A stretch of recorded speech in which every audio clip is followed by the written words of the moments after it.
Well, ladies and gentlemen, for the past, and I hate to say this, Book, past quarter century in professional wrestling, 45. one of the most recognizable men in the sport and one of the most accomplished track records. I tell you what, championships wherever he's appeared.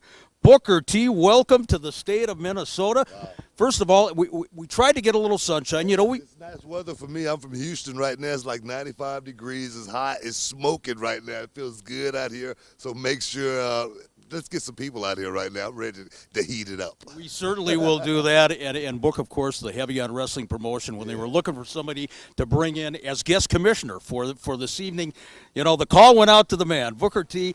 But what I want to talk to you about, Book, is the reality of wrestling that you've got going on. We're reading about it on the internet. We're hearing about it. It's taken off very, very fast. You know, actually, in December, we was going to be having our last show. We was going to be closing the doors. And we, you know, by the grace of God, something happened that night. We called it Christmas Chaos. We had a sold-out show. Next thing you know, we had sponsors come on board. Next thing you know, I had a partner come on board. Next thing you know, we got a television contract. Next thing you know, our guys are going out there and performing in front of the world. And it was, man, it all came together, you know, like I say, by the grace of God. We worked really hard for this thing. We've been doing this for 6 long years trying to put these shows together. But when we changed the name from PWA, Pro Wrestling Alliance, to the reality of wrestling, it really got a buzz. I mean, we really got young people, just like the young guys here at Heavy on Wrestling that's going to be out here performing tonight. These young guys bought into coming out and saying, man, this is something that I could do. This is something that I can not only do, but be a part of a camaraderie, a team. That's what I've been a part of for so many years, 25 years. If it wasn't for professional wrestling, being a part of that team back in WCW, starting in the Global Federation back 24 years ago, and culminating here in the Hall of Fame with the WWE, and now having my own wrestling promotion, trying to give these young kids that springboard to do what they love to do. You know, and that's what I was going to talk about next with you. A guy who's seen it all and done it all in this business. You're so high on some of the young talent you mentioned just a little bit earlier on. When you go to these independents, whatever state it might be, you got that eye open. You're looking for the next superstars. You know, I'm looking for the next superstars, you know, not just to bring into reality of wrestling, but to catapult to that next level. As a lot of guys want to see the world and go around and touch every part of that map, just like I did. Now, I want to give these kids that dream. You know, and WWE is not something that's unattainable, but you got to work your butt out for it. You have to train, you have to study, you have to know your playbook. I say that, and people wonder what I mean by knowing your playbook, like this is football. It's no different. It's just like the biggest form of entertainment from a physical perspective, and if you don't know it from every perspective, you're going to get caught up. You got to learn from the best. You got to look at the guys who work at the top of the card. You got to look at those main event players who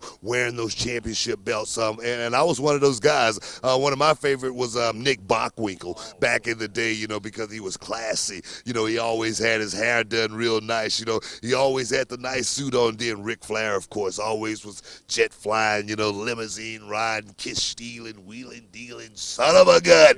You know what I mean? So I wanted to be like those guys, you know, as well as I wanted to be like the guy like Dusty Rhodes, who was flamboyant, had his own style. He didn't have a body like most guys, but when you saw Dusty, you saw Dusty. That's what I try to bring to these kids. There's no wrong way of doing it, long as you do it right. And that's what I teach them. I teach the philosophy and the science of professional wrestling, and I just want more kids to get on board and see that wrestling can be a great future. It's something that could take care of your kids. You might be, not for me, I wasn't that bookworm. Wrestling was something that I gravitated to. I didn't like playing football, you know, or baseball, but wrestling was something I gravitated to. I was that oddball, and there's a lot of oddball kids out there just like I was once upon a time that could definitely see wrestling as a future.